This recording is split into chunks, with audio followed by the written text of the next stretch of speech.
Tuhan, dalam ruang Tuhan sohing,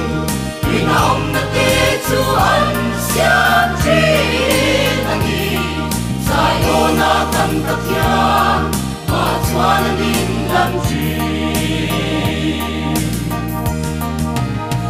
nating himbaya tuanan katyan solta,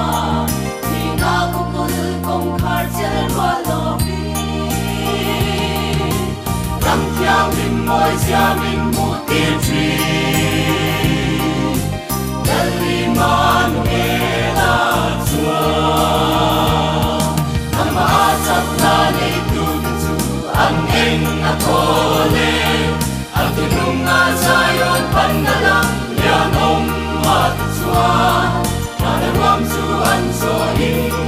binaom na ketuan siya trinani,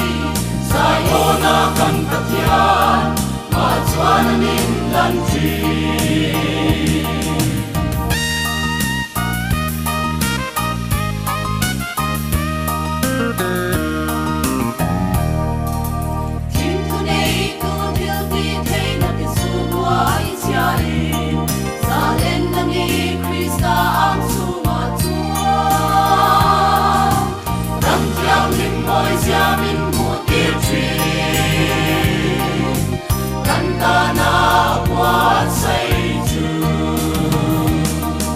Maasap na naitututu, ang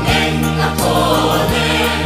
ang tinungan sa'yo't pandalang lianom matutuan, nalaruang Tuhan sohing, binaom na ketuan siya trinani,